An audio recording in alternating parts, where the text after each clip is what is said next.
फौजी ने ऐसे दोनों गुड़िया को मतलब कि जान से खत्म कर दिया। कंधों पर झुलाया, कंधों पर घुमाया, एक पापा की बदौलत ही मेरा जीवन खूबसूरत बन पाया। मुझे रख दिया छाँव में, खुद जलते रहे धूप में।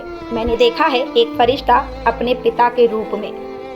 अक्सर जीवन में हम इस प्रकार के स्लोगन सुनते हैं जिसे सुनकर माँ और पिता के प्रति एक सम्मान पैदा होता है।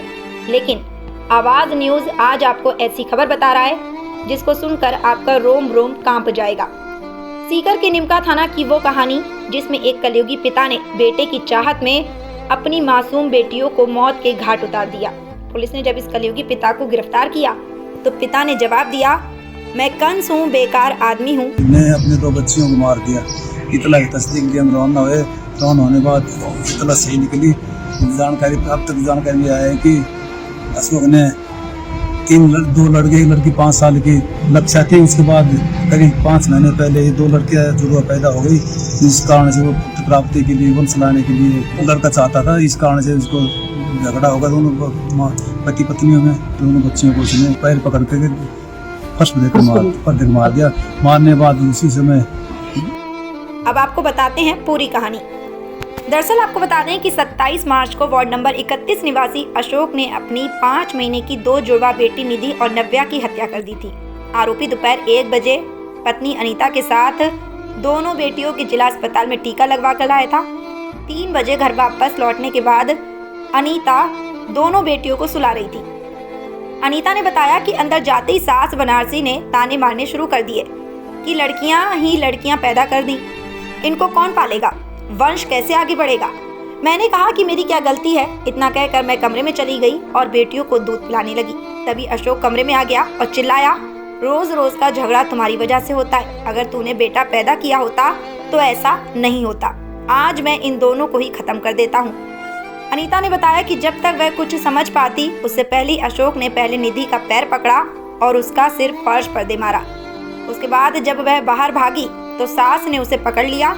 इसके बाद अशोक ने नव्या को भी जमीन पर पटक दिया।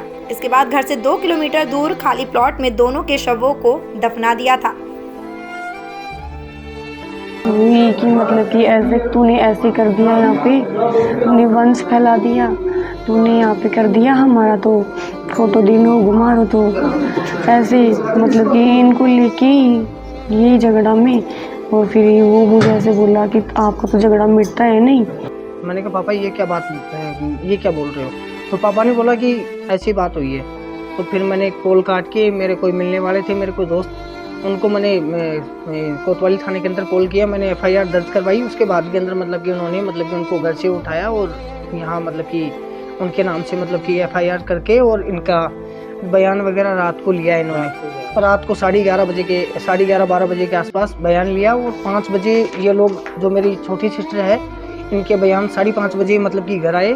सुबह जाके और फिर वहाँ से मैं सुबह 7 बजे पहुँचा। जयपुर से चला मैं 4 बजे, तो 7 बजे यहाँ सिरोही पहुँचा। सिरोही से मेरे दोस्त के साथ मैं मतलब कि वहाँ नीमका थाना पहुँचा, कलेक्ट्रेट के अंदर मतलब कि वहाँ से मतलब कि वहाँ शमशान घाट के अंदर पहुँचा। तो वहाँ देखा या मेरे मतलब कि इनके मिसेस क्या नाम, हम पियर पक्ष वाले मतलब कि वहाँ सब चले गए थे। तो वहाँ शमशान घाट के अंदर पहुँचे तो वहाँ पता चला कि भाई एक डंडा था उसके पास के अंदर मतलब कि उनको दोनों को दबा रखा था, दफना दिया था उनको रात को, किसी को बगैर बताए, पापा की बिना सहमति के। अब ये बोल रहे हैं कि भाई पापा की सहमति से दफनाया है, पर पापा की बिना सहमति से। पापा तो घर थे और वो घर से लेके चले गए थे। पापा की बिना सहमति से पापा को बोल के कि मतलब कि ऐसे ऐसे हो गया और ये गलती से हो गया, पर ये गलती से नहीं हुआ। उन्होंने